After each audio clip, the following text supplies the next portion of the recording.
Whimsical Musical teachers, are you looking for another fun activity that you can use around Valentine's Day with your kiddos, especially your little elementary students? Then I have the perfect music lesson for you that uses a children's literature book and a folk song and dance all in one. So if you're interested in that, stay tuned for the rest of this video. For those that are new to my channel, my name is Rainey Barton. I'm an elementary music teacher and middle school musical theater teacher in Central Florida, and I created this channel to help other music teachers with tips, tricks, and strategies to basically help them be the best music teachers they can be and help everybody inspire love and appreciation of music into the heart of every child.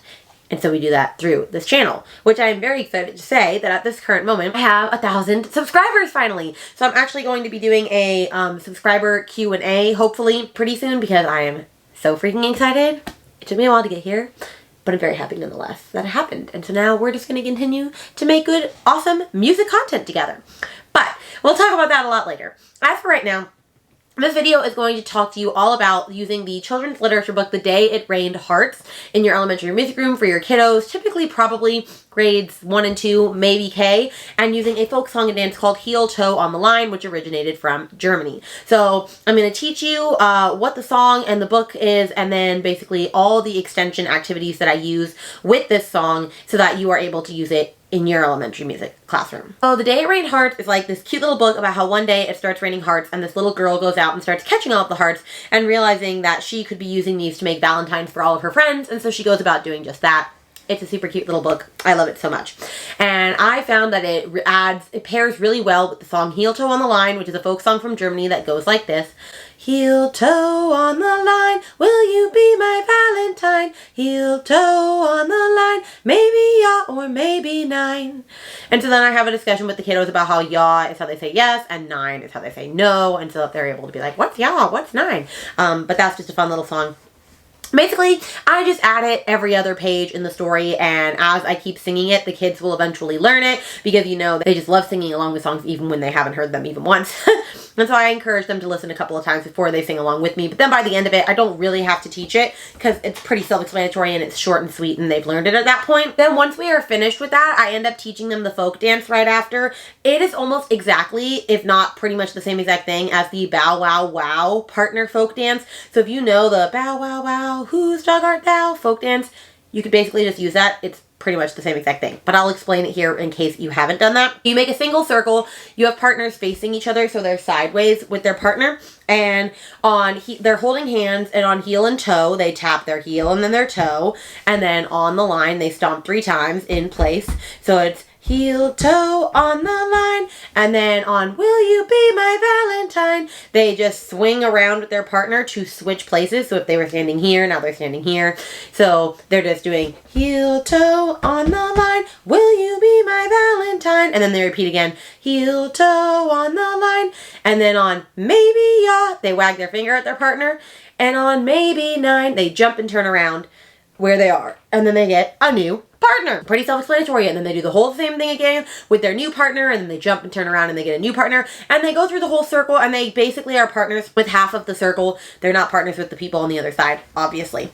And so it's really simple once they get it. It's not that hard, so it takes a couple minutes to like teach that and explain that, because you'll have kids that will inevitably just turn the wrong direction every single time, no matter how many times you practice it.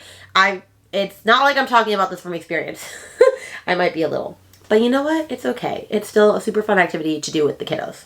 Then I always like using this song next to either review quarter and eighth note or introduce quarter and eighth note. It could be a great song to introduce, but I'll also use it to review.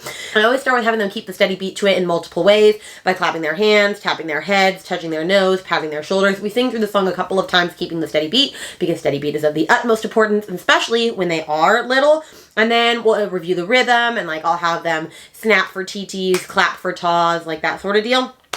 And then we also review quarter and eighth note and like switch that into it and have them practice reading it instead with like ta, ta, ti, ti, ta, and all of that. Or ta-dee-ta, whichever one you use. That's just the notation that I use. And you could even add some rhythm patterns if you wanted to after that. Like have them practice a couple of quarter and eighth note rhythm patterns after to really like get that in their minds. But like I said, this is a really great song that's useful for like quarter and eighth note. So it's super simple to do in any way that you want to use it for that. Then I have them keep a steady beat bourdoon using my Orff instruments, my barred instruments. I have my older kids, because I have my older kids right before my littles. Whenever I need to use the bars for the littles, I just have them fix the bars for me. And so in this case, I have them take off all the bars except for DNA, because, you know, they need all the help they can get with the barred instruments. And then I typically will keep them that way, and if I need to use them for something else, the older kids afterwards are able to like set them back up again. It's not that big a deal. I'd rather use that time wisely. And so I just have DNA on it for them. And then we practice just going back and forth. You can do it of 2 different ways. I typically just have them do both hands, just practicing going heel, toe, on the line, will you be my valentine? You could also have them practicing alternating, although I don't typically introduce that until end-ish of 1st grade, beginning of 2nd. So it depends on what you're working on with the students, but we're just practicing on keeping a nice steady beat bourdoon for the students to accompany the song. You could even have a couple of the kids doing the folk dance and a couple of the kids doing the instrument part. That could be really cool. And then finally, I have this rhythm assessment worksheet that I use, where basically I have my students fill in all of the rhythms underneath the words just to make sure that they can recognize like where a quarter note fits, where an eighth note fits, like when there's 2 sounds. When there's 2 sounds on one beat, like is that a TT or is that a ta? And then I'm able to assess, do they really understand how to hear and recognize quarter and eighth notes? I love doing this sort of assessment after new songs because it really just helps solidify and make sure that they are understanding their rhythm patterns to the best of their ability, and it's a super easy grade to put in the grade book. There are so many things that you could do with this song. These are just a few of the activities that I love using with them. And lucky for you, I have an entire product already that is like set and ready to go for you for this. It comes as a PowerPoint, it comes as a PDF, it comes as a Google Slides activity, and it has slides including the lyrics and the notation for the song. It explains the folk dance for your students. It also has introductory or review slides for quarter and eighth note using both ta and TT notation, and ta and toddy notation, and traditional notation, and stick notation. It also has bourdoon steady beat slides for you to use if you want to use the barred instruments with your students, and it also has that rhythm assessment worksheet that I was talking about at the end if you want to use that as a quick and easy assessment for your kids.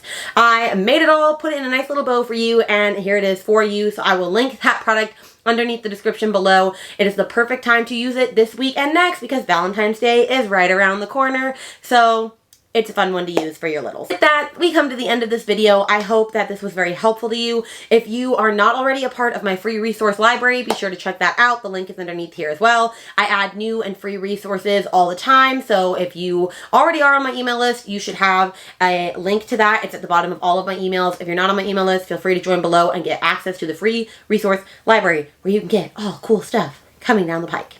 And with that, I will see you guys in next week's video. Bye!